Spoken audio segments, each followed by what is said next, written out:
A paz do Senhor para todo o Brasil e para toda a comunidade do YouTube, aonde é que você esteja. Aqui é a voz de Newton Santos, o popular de Barra do Garças, Mato Grosso. Como sabemos o que o amor exige? A lei de Cristo não exige de nós nada mais que o amor, é nada menos. O amor é tudo. A grandeza da ética compete uma validade universal e ilimitada. Jamais existirá uma situação onde o homem não deve amar. Mas o fato é que toda situação requer uma nova aplicação do único mandamento do amor. A maneira em que o amor se expressa variará, conforme as circunstâncias. A vida, numa infinidade de circunstâncias diferentes. Há aqueles que pensam que a natureza nos ensina como temos que agir.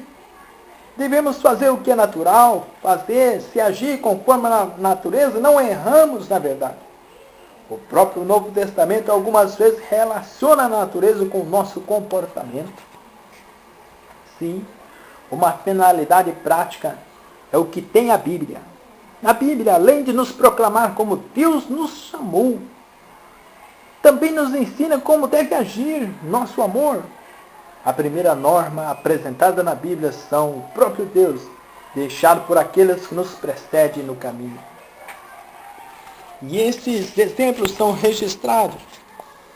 A primeira norma do amor seja a Bíblia, a palavra de Deus. Isso é muito bom.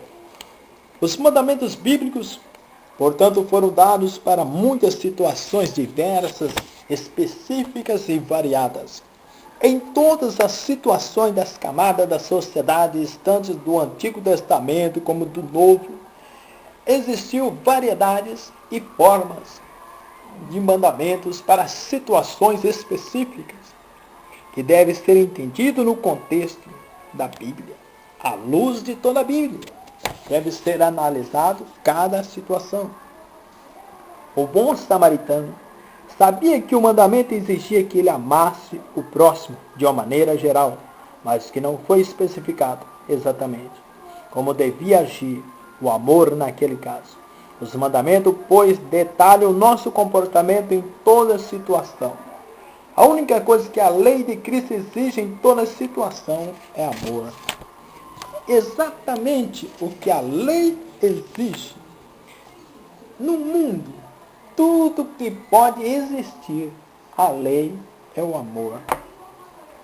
Deus quer que façamos a sua vontade. Por meio da nossa razão, o Espírito nos orienta no estudo da própria Bíblia, que temos que empregar um juízo racional.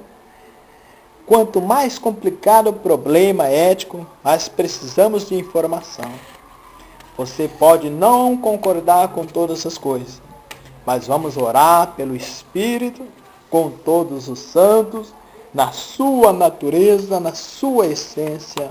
A igreja segue costumes, e esses costumes têm que ser orientados pela palavra de Deus. Sim, fazer a vontade de Deus. Cristo possibilita. A lei é o amor. As normas do amor, como os mandamentos, vai nos guiar todo o percurso da história das Escrituras.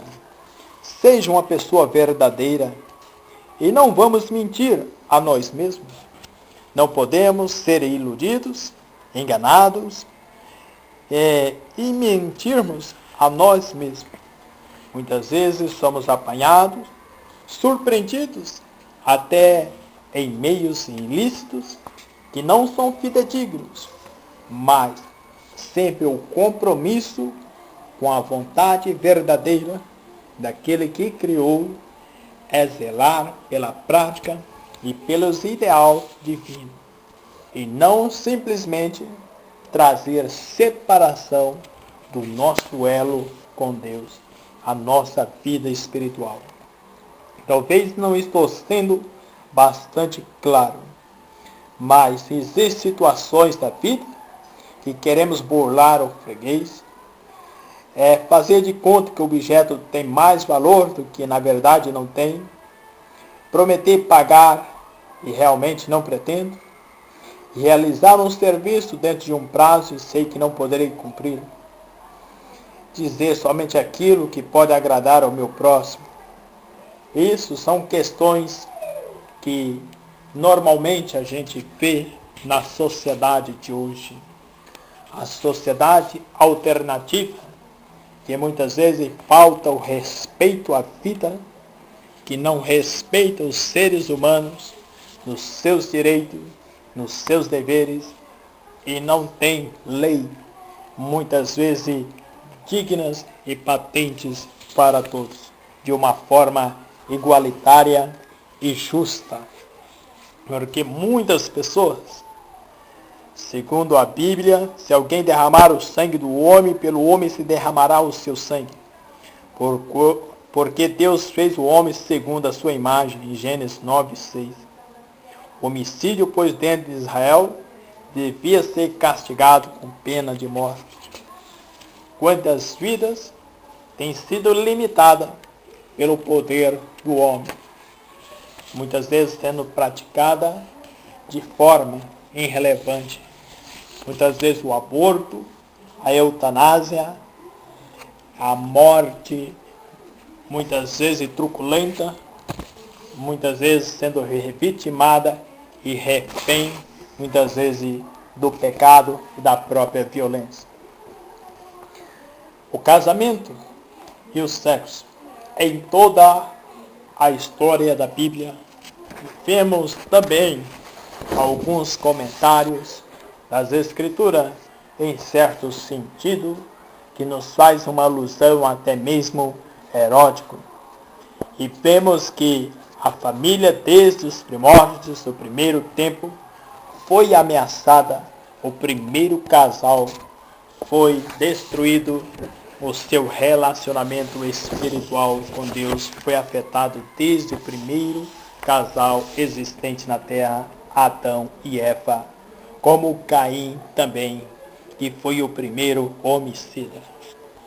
Desde os tempos de antigamente, vemos que a família tem sido ameaçada. Vemos os descontroles nas finanças, os descontroles na economia, os descontroles social.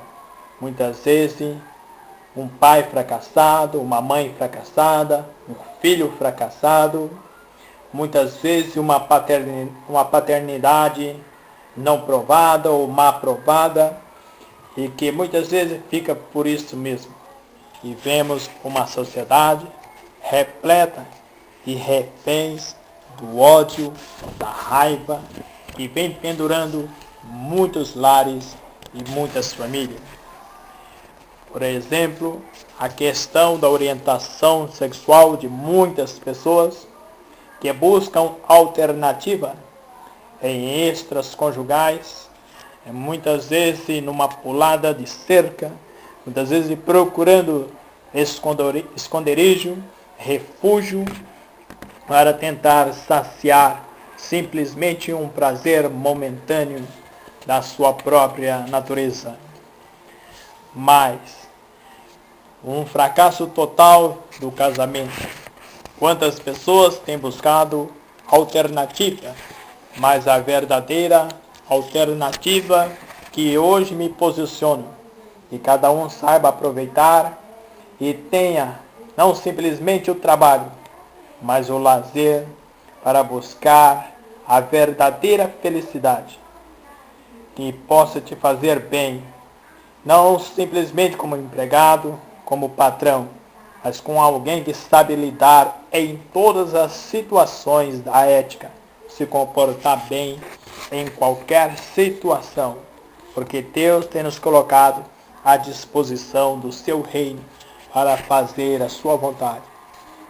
O Senhor é digno de todo crente e de todo serviço aprazível, que seja para a honra e glória do seu nome. Isso é certo, e continua com você a oportunidade de poder servir melhor.